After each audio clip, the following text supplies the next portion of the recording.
ठीक है। तो इलेक्ट्रिसिटी मतलब समझ लेते हैं। इलेक्ट्रिसिटी मतलब होता है एक फिनोमेना। इलेक्ट्रिसिटी क्या है? एक फिनोमेना है जो चार्जेस के फ्लो होने की वजह से होता है। बट एक्चुअल में याद रखना, सिर्फ चार्जेस के फ्लो होने की वजह से नहीं होता, चार्जेस के रेस्ट में रहने की वजह से भी इलेक्ट्रिसिटी पैदा होती है। ये हम लास्ट क्लास में डिस्कस कर चुके थे, तो अब ज़्यादा उस पर फोकस नहीं करेंगे। कैसे? तुमने देखा होगा बचपन में, तुम लोग स्केल से ऐसे ऐसे घिसा और पेपर उठा लिए।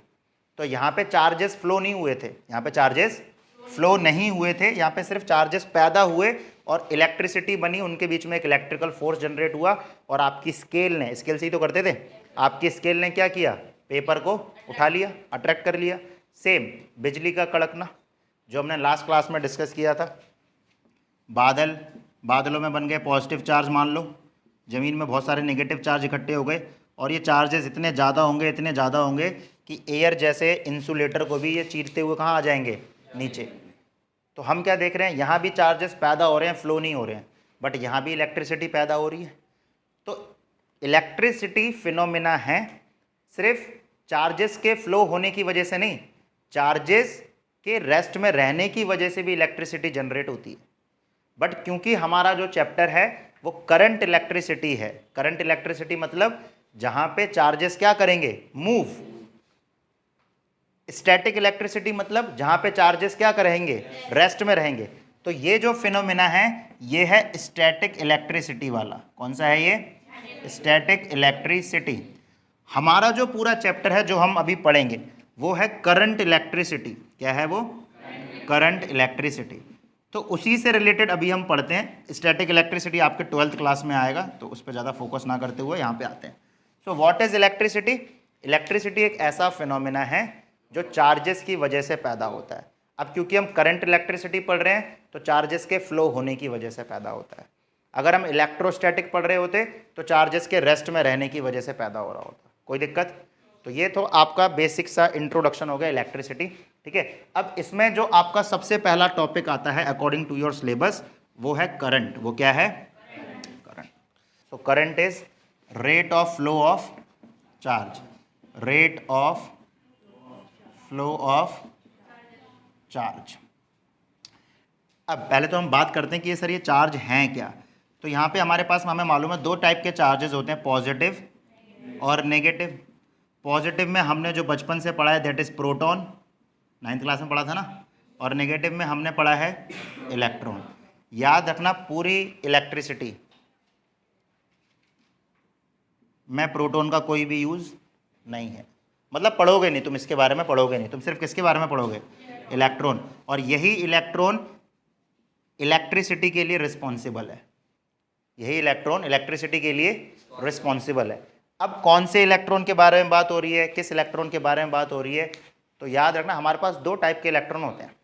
एक होते हैं बाउंडेड इलेक्ट्रॉन जो हमेशा बाउंडेड रहते हैं, यानी ये आपके ऑक्टेट को कंप्लीटली फिल करते हैं, वो कभी अपनी जगह को छोड़ के नहीं जाएंगे क्योंकि वो फुली स्टेबल है। क्या है? बट कुछ इलेक्ट्रॉन ऐसे भी होते हैं जो अनस्टेबल होते हैं, जो सबसे लास्ट वाली शेल में आते हैं। तो बात ये उन्हीं वाले इलेक्ट्रॉन की हो रही है और उन इलेक्ट्रॉन को बोला जाता है फ्री इलेक्ट्रॉन। जैसे फॉर एग्जांपल सोडियम ले लिया, सोडियम का एटॉमिक नंबर 11, इलेक्ट्रॉनिक कॉन्फ़िगरेशन 2,8,1। इन इलेक्ट्रॉन का कोई यूज़ नहीं है इलेक्ट्रिसिटी में। कौन सा इलेक्ट्रॉन इलेक्ट्रिसिटी पैदा करेगा? ये। क्यों? क्योंकि ये फ्री है। ये कैसा है? और ये कैसा है? बाउंडेड। ये कैसा है? बाउंडेड या स्टेबल है। तो स्टेबल थोड़ी ना अपनी स्टेबिलिटी लूज करेगा, कौन इधर उधर नाचता फिरेगा? तो आंसर है लास्ट वाला इलेक्ट्रॉन जो लास्ट सेल में आता है। ठीक है, तो इलेक्ट्रिसिटी में करंट कौन कंडक्ट करवाता है? तो आंसर है इलेक्ट्रॉन। कौन सा इलेक्ट्रॉन? तो आंसर है फ्री इलेक्ट्रॉन। अब वो ज़्यादा तुम्हें ध्यान नहीं देना, बस फ्री इलेक्ट्रॉन वर्ड यूज करना है। तो free electrons are responsible for electricity, for electric current. कोई दिक्कत यहाँ तक? चलो आगे बढ़ते हैं। Rate of flow of charge.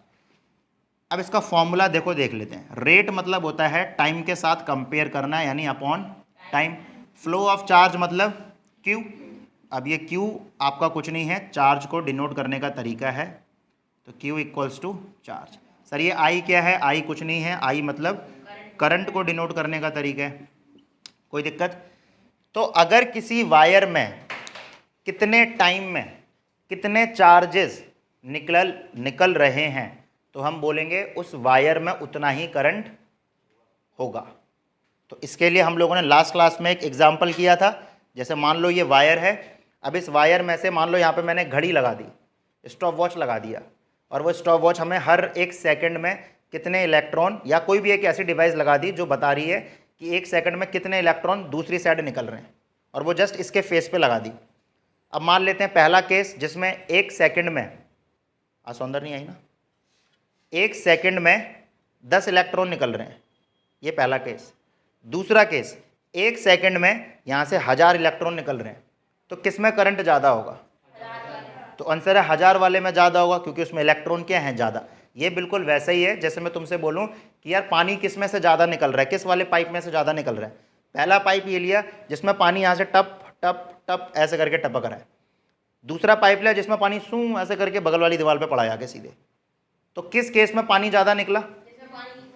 और ज्योग्राफी में हम लोग पढ़ते हैं वाटर करंट, यानी पानी का बहाव। तो किस केस में वाटर करंट ज़्यादा है? तो आंसर है बी वाले केस में। पहले वाले केस में तो टप टप टप निकल रहा था, दूसरे वाले केस में वाटर करंट इतनी तेज था कि सीधे जाके दीवार पर टकराया। ये चीज़ समझ में आया? तो वाटर करंट मतलब एक सेकंड में कितना पानी दूसरे एंड पे निकल रहा है। इलेक्ट्रिक करंट मतलब एक सेकंड में दूसरे एंड पे कितने चार्जेस निकल रहे हैं। अब जितने चार्जेस निकलेंगे टाइम के साथ उसको कंपेयर करेंगे तो हम बोलेंगे उतना ही करंट उस वायर में है। ये चीज़ समझ में आई? So what is current? Rate of flow of charge. कोई दिक्कत? अब ये टाइम के बारे में हम लोग डिस्कस कर चुके थे, तो अब एक और बार देख लेते हैं इसको। टाइम के साथ इसका कैलकुलेशन एक बार समझ लेते हैं। तो I equals to Q upon T होता है। मान लेते हैं केस ए, पहला केस ले लेते हैं जिसमें मैंने चार्जेस लिए 300 कूलम और टाइम लिया 300 सेकेंड। दूसरा केस लिया मैंने I इक्वल्स टू 300 कूलम और टाइम लिया मैंने 1 सेकेंड। मान लो ये वायर है, इस वायर से मैं क्या बोल रहा हूँ, 300 कूलम चार्ज हैं, वो 300 सेकंड में पास हो पाते हैं। यानी पहले सेकंड में 1 कूलम, दूसरे सेकंड में 1 कूलम, तीसरे सेकंड में 1 कूलम, चौथे सेकंड में 1 कूलम, ऐसे करते करते करते करते 300 सेकंड में कितने कूलम चार्ज पास हुए? 3 कूलम, 300 कूलम। कोई दिक्कत? अब दूसरा केस, जैसे ही 1 सेकंड पास आउट हुआ, पूरे 300 के 300 कूलम चार्ज दूसरी साइड, पूरा का पूरा इसमें से चार्ज निकल गया सिर्फ कितने सेकंड में? 1 सेकंड में। तो अब मुझे बताओ किस वायर में करंट ज्यादा होगा? चार्ज दोनों में सेम निकल रहा है। इस वाले में भी, पहले वाले केस में भी 300 कूलम निकला था, दूसरे वाले केस में भी 300 कूलम निकला था। अब मैं तुमसे ये पूछ रहा हूं करंट किस में ज्यादा है? तो आंसर है बी केस में, जिसमें हमने 1 सेकंड टाइम लिया था। क्यों? क्योंकि उसमें फ्लो इतनी तेज था, इतनी तेज था कि साए एकदम से सट सट सट करके क्या हो गए, 300 कूलम चार्ज एक ही बार में निकल गया। तो हम बोलेंगे कि वायर बी में करंट क्या था? ज्यादा। तो यानी करंट टाइम पे भी डिपेंड करता है। अगर आप चार्जेस को सेम रख दो तो फर्क पड़ता है कि एक बॉडी में आपके जो चार्जेस हैं वो धीरे धीरे जा रहे हैं, टाइम ले रहे हैं, और दूसरी बॉडी में जो चार्जेस हैं वो खट से पास हो गए, तो आपके बॉडी में करंट आएगा। तो कितना करंट आएगा? इस वाले केस में सिर्फ 1 एम्पेयर। कितना आएगा? और इस वाले केस में आएगा 300 एम्पेयर, यानी बहुत बहुत ज़्यादा करंट। इसका सीधे सीधे 300 गुना ज़्यादा करंट हो गया। 300 टाइम्स लार्जर करंट आपकी बॉडी में पास आउट होगा अगर मैं 300 कूलम का चार्ज सिर्फ 1 सेकंड में पास आउट करा दूँ तो। कोई दिक्कत? कोई दिक्कत? क्लियर है? अब एसआई यूनिट अगर हम बात करें करंट की, तो SI unit of current is, तो आंसर इज एम्पेयर। कुछ नहीं है, साइंटिस्ट का नाम है। अगर मैं चार्ज के बारे में बात करूं तो SI unit of charge is coulomb, ये भी कुछ नहीं है, साइंटिस्ट का नाम है। और टाइम की हम बचपन से मालूम है, सेकेंड है। तो I, SI unit of I is ampere and SI unit of Q is coulomb. जल्दी से इसको नोट कर लो। अच्छा, एक और चीज, करंट जिस डिवाइस से मेजर किया जाता है, करंट जिस डिवाइस से मेजर किया जाता है उस डिवाइस का नाम है अमेटर। क्या नाम है? अमेटर। और ये हमेशा सीरीज में लगता है। कैसे लगता है? सीरीज में। तो इसके लिए अभी थोड़ा सा बता दूं मैं, बट उस पर ज़्यादा अगर नहीं आया समझ में कोई दिक्कत नहीं, सीरीज हम आगे पढ़ेंगे, समझ में आ जाएगा, बट ठीक है। चलो देखना, ये आ रहा है ना स्क्रीन में? चलो इसको हटा दो। मान लो ये हमारा एक सर्किट मैं बनाने जा रहा हूँ, ये पॉजिटिव टर्मिनल है और ये नेगेटिव टर्मिनल है। यहाँ पे आपका बल्ब लगा हुआ है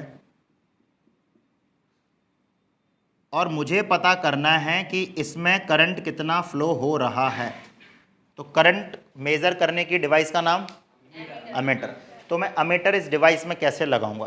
तो आंसर है अमीटर में इस डिवाइस में सीरीज में लगाऊंगा, यानी बल्ब के जस्ट बगल में।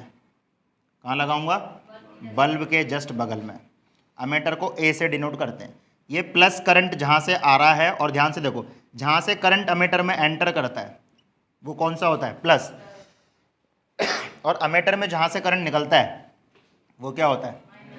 आपके याद रखना, बोर्ड में डायग्राम बनाने के लिए भी आ जाते हैं, ऑप्शन में आ जाएगा, यहाँ माइनस कर देगा, यहाँ प्लस कर देगा।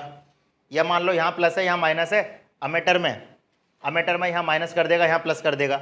आपसे ऑप्शन में बोलेगा बताओ कौन सा डायग्राम सही है। आपने ध्यान नहीं दिया, आप कुछ का कुछ टिक करके आ गए। तो आपको ध्यान देना पड़ेगा कि जहाँ से करंट एंटर करता है अमीटर में वो प्लस साइड होती है, जहाँ से करंट निकलता है अमीटर से वो माइनस साइड होती है। आया समझ में? अब नोट कर लो इसको पूरे को। सिर्फ रात में सोए थे तुम? हाँ, अरे बताओ, तुम शर्मा क्यों रहे हो? तुम नहीं सोए थे?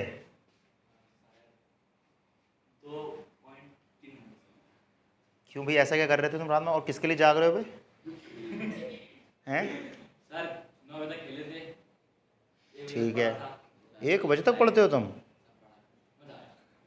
ठीक है, फिर 1 बजे के बाद तो सोना जाना था तुम्हें। 1 घंटे क्या किया तुमने उसके बाद? थोड़ा बहुत मार्केटिंग? कौन सी मार्केटिंग? क्या तुम कुछ बेच भी रहे हो क्या? क्या ये क्या होता है? सर वो उनसे कोई चीज लिंक भेजेगा, उससे कोई खरीदेगा उसको 12% प्रॉफिट मिलेगा। धंधा चला रहे हो मतलब है कुल मिला के? अबे पैसे मत कमाओ, पढ़ाई पे ध्यान दे लो। कितना मिलता है? कितना? 12%? अबे इतना तो कहीं रिटर्न नहीं मिल रहा है। कितने कमा ली तुमने अभी तक? हाँ तो वो भी बहुत बड़ी बात है। 3 दिन में 2 रुपए 3 दिन में 2000? सही से, तो मजाक नहीं कर रहा मैं, सही से बताओ। 3 दिन में 2000? यार मुझे भी भेजना लिंक। अरे तुम्हें सामान खरीदने पे मिलेंगे क्या 2000? तुम्हें लिंक भेजने पे मिले हैं ना, तो मैं भी भेजूंगा। तो मुझे भी तो मिलेंगे। अबे तो तुम्हें मिल रहा है ना, तो मुझे नहीं मिलेगा क्या? क्यों, मुझे क्यों नहीं मिलेगा? मेरे को मना कर देंगे? तुम मिल के जाना थोड़ा, ठीक है? ये स्कीम बता के जाना मेरे को। फालतू की मेहनत कर रहा हूँ मैं 2-2 3 दिन में, बताओ 1000-2000 कमा रहे हैं यार। यही नहीं करूँ मैं? चलो हो गया, ये हो गया। चलो, उड़ गई नींद तो यार 2 घंटे पढ़ना चाहे कैसे ही पढ़ो। सही है। चलो रफ कर दो इसको।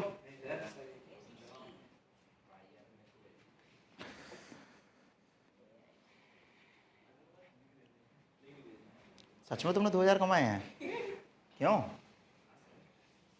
तो यार मुझे बताना, आज ही रुक के जाना तुम आज। हाँ तो मेरे को देगा नहीं क्या वो?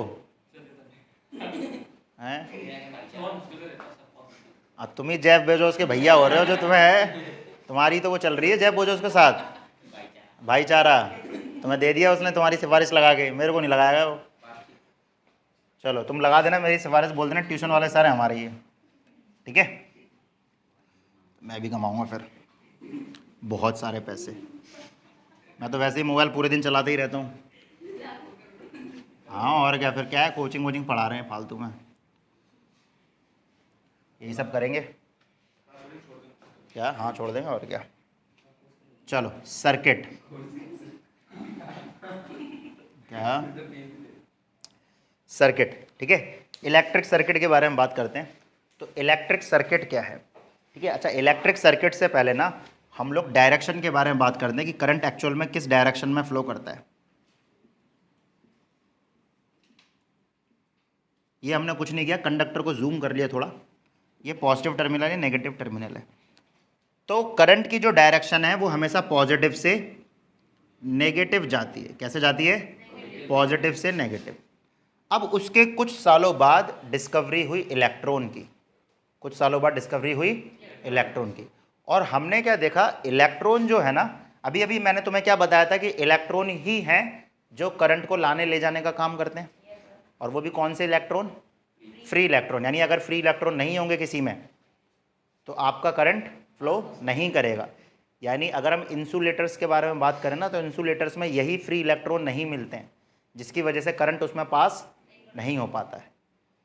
तो किसी भी बॉडी में करंट पास होने के लिए उसमें फ्री इलेक्ट्रॉन्स का होना ज़रूरी है।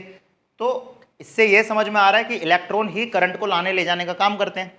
तो जिस डायरेक्शन में करंट जाएगा उसी डायरेक्शन में, बट ऐसा नहीं होता है।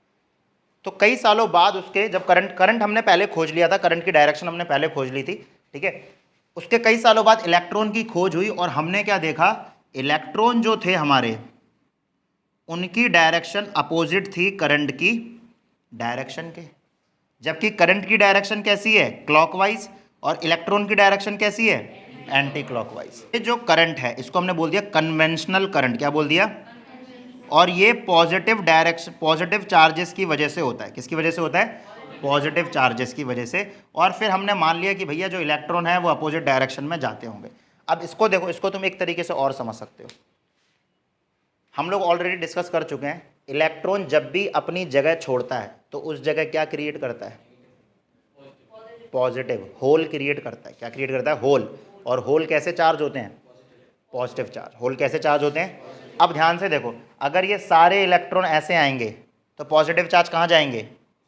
इस तरफ नहीं बढ़ेगा। अगर इलेक्ट्रॉन इधर बढ़ रहे हैं तो पॉजिटिव चार्ज कहाँ बढ़ेंगे? क्योंकि ये इलेक्ट्रॉन चल के यहाँ आया तो यहाँ पे कौन बना? अब यहाँ का इलेक्ट्रॉन चल के यहाँ आएगा तो यहाँ कौन बनेगा? यहाँ का इलेक्ट्रॉन चल के यहाँ आएगा तो यहाँ कौन बनेगा? तो जैसे जैसे इलेक्ट्रॉन अपनी जगह छोड़ छोड़ के आगे बढ़ रहे हैं, पीछे वो कौन क्रिएट करते जा रहे हैं? यानी जितने इलेक्ट्रॉन यहाँ आए पॉजिटिव चार्ज उतना यहाँ बना। तो ऐसा माना जाने लगा कि जो करंट की डायरेक्शन है वो किसकी वजह से है? पॉजिटिव चार्जेस की वजह से। क्योंकि पॉजिटिव चार्जेस इधर जाते हैं और करंट भी तो ऐसे ही जाता है, बट इसी का उल्टा, इलेक्ट्रॉन ऐसे जाता है और करंट ऐसे जाता है। तो हमने फिर एक्चुअल कॉन्सेप्ट से छेड़ाखानी नहीं की, ठीक है। हमने क्या मान लिया कि भाई साहब पॉजिटिव चार्जेस होंगे, वो क्या कर रहे होंगे? वो इलेक्ट्रॉन को ले जा रहे होंगे। अब उसके कई सालों बाद इलेक्ट्रॉन का डिस्कवरी हुई, तो फिर हमने एक और चीज़ याद कर ली कि जो करंट की डायरेक्शन होती है उसके जस्ट अपोजिट किसकी डायरेक्शन होती है? इलेक्ट्रॉन की डायरेक्शन। कोई दिक्कत? चलो, तो ये था हमारा डायरेक्शन। अब बात करते हैं सर्किट के बारे में। So what is circuit? तो circuit is closed path. Circuit क्या है? क्लोज्ड पाथ, एक बंद रास्ता। तो ये बंद रास्ता वही रास्ता है जिस रास्ते में आपका करंट फ्लो करेगा, जिस रास्ते में आपका करंट फ्लो करेगा। यानी यहाँ पे हमने इस तरीके से हमने क्या लगा दिया? एक बल्ब लगा दिया, और इस बल्ब को हमने कनेक्ट कर दिया, तो ये बल्ब क्या करेगा? ग्लो करेगा, खच खच खच खच खच खच ग्लो करेगा इस तरीके से। बट जैसे ही मैं यहाँ से कनेक्शन ब्रेक करता हूँ, तो विवेक सर बताएंगे क्या ये बल्ब ग्लो करेगा? कहाँ देख रहे हो तुम? यहाँ देखो। नहीं करेगा। क्यों नहीं करेगा? तो आंसर है, जो चार्ज कैरियर करंट को बनाते हैं, लाते ले जाते हैं, हमने उनके रास्ते को ही क्या कर दिया? तोड़ दिया। तो उनका लाना ले जाना बंद, तो करंट का पैदा होना भी, तो करंट पैदा ही नहीं होगा। कोई दिक्कत? चलो, अब आशीष बताएगा, अगर ये रास्ते को मैं यहां से तोड़ता हूं तो अब बताओ क्या ये करंट ग्लो करेगा? आशीष सर यहाँ देखो आप। हाँ, अगर इस रास्ते को मैं यहाँ से तोड़ता हूँ, करंट ऐसे जा रहा है और बट रास्ता यहाँ से टूटा है, तो अब बताओ क्या ये बल्ब ग्लो करेगा? अरे शर्माओ मत यार, बताओ यार, हंस देते हो तुम। करेगा। Very good. क्यों करेगा? अच्छा, पॉजिटिव से इधर जा रही है, वो रास्ता मतलब यहाँ से टूटा है, तो करंट मतलब यहाँ तक पहुँचा है, तो बल्ब तो ग्लो करेगा। अरे यही तो होगा मतलब। अगर यहाँ टूटा था रास्ता तो नहीं कर रहा था, क्योंकि करंट यहाँ तक जा ही नहीं पाया। हाँ, तुम हो गधे। ठीक है, अरे बिल्कुल। ये बैटरी है, क्या है ये? बैटरी। ये वायर है, ठीक है। यहाँ पे मान लो ये करंट है, ये कोई भी एक, मेरा हाथ का ये मान लो बल्ब है, ठीक है। ये बल्ब जलेगा, ठीक है। अब देखो, मान लो मैं यहाँ से अपनी उंगली हटाता हूँ, बैटरी से अपना वायर हटाता हूँ, अब बताओ क्या ये बल्ब जलेगा? करंट की डायरेक्शन है यहाँ से यहाँ, उंगली से निकलेगे करंट और अंगूठे तक जाएगा। अब मैंने यहाँ से उंगली अपनी हटा ली, अब बताओ बल्ब जलेगा? चलो अब बताना, मैंने यहाँ से अपना अंगूठा हटा लिया, अब बताओ बल्ब जलेगा? क्यों? अबे आ तो रहा है, यहाँ तक तो आ रहा है। अब अभी तो जल रहा था तुम्हारा।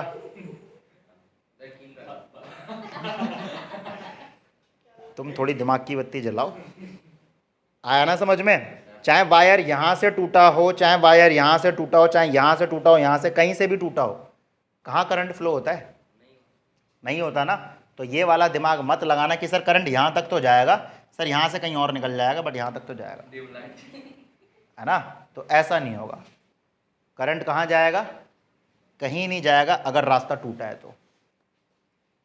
अगर इस रास्ते को मैंने ऐसे करके बंद कर दिया, अब ये बल्ब दोबारा से क्या करने लग जाएगा?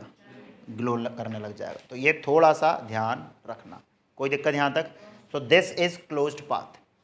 तो ये जो हमारे ये लगी हुई है ना पूरा वायरिंग, अब चाहे मैं स्विच ऑफ वहाँ से करूँ, चाहे बीच में जाके कहीं तार काट दूँ, चाहे बिल्कुल ट्यूबलाइट के बगल से तार काट दूँ, चाहे फिर ट्यूबलाइट से लौट के जो करंट लेके आ रहा है उस वाले तार को काट दूँ, हर एक केस में करंट फ्लो होना बंद हो जाएगा, ट्यूबलाइट जलना बंद हो जाएगी, क्योंकि आपने बीच में से रास्ते को क्या कर दिया?